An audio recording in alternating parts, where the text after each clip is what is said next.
मन क़ाल ला इलाहा इल्लल्लाह मुहम्मद रसूलुल्लाह वजबत लहुल जन्ना। मुहम्मदर रसूलुल्लाह, जो इंसान ये कहे ला इलाहा इल्लल्लाह मुहम्मदुर रसूलुल्लाह, उस पे जन्नत वाजिब है। ये हदीस खुद 10वें इमाम की है।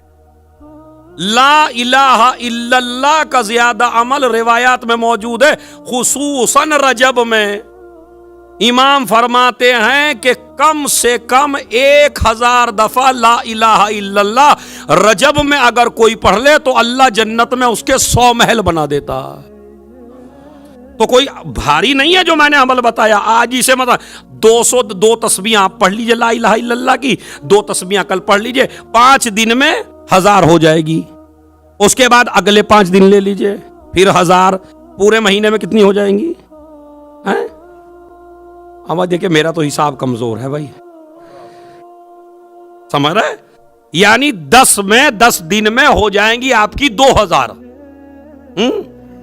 उसके बाद अगले 10 दिन लीजिए, फिर 2000, फिर अगले 10 दिन, फिर 2000, 6000 हो जाएंगी इस तरह।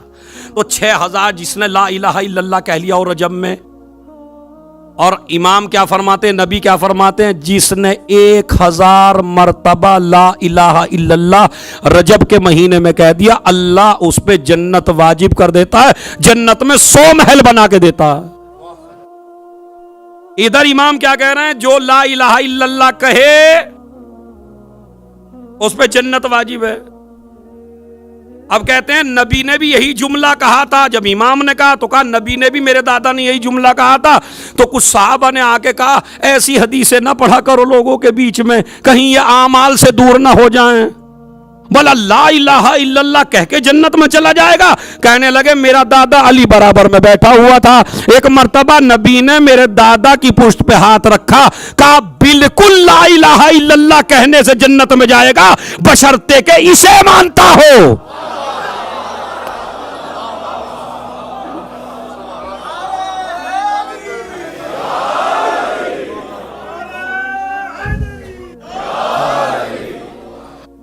बात समझ रहा है?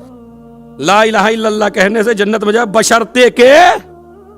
अब हदीस कैसे आएगी, मन क़ाला ला इलाहा इल्लल्लाह मुहम्मदर रसूलुल्लाह वजबत लहुल।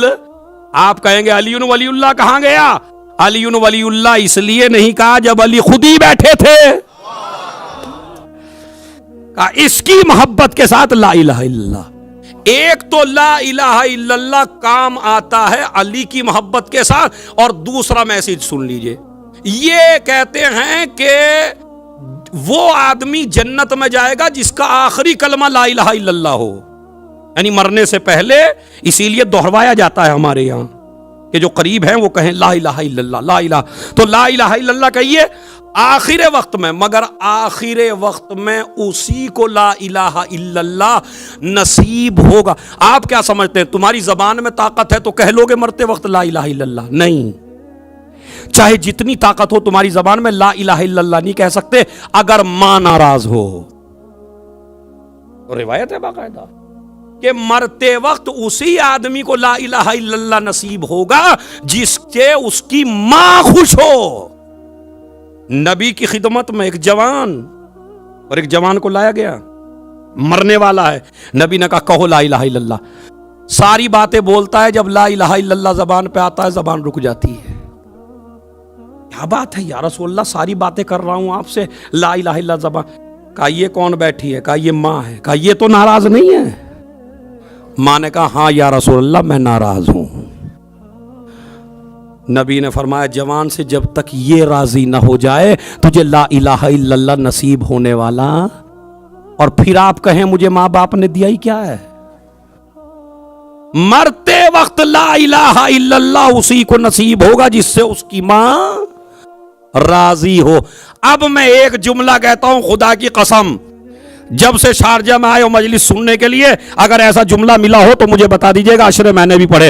ला इलाहा इल्लल्लाह जब नसीब होगा जब मां राजी हो। तो अगर आपकी मां नाराज हो तो ला इलाहा इल्लल्लाह नसीब नहीं होता। इसीलिए नबी ने फरमाया फातिमा तू मेरी बेटी नहीं है, मां है।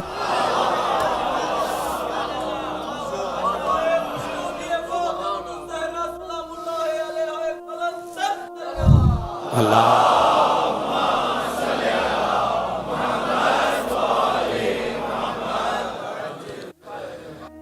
फातिमा तू मेरी बेटी नहीं, तू मेरी मां है।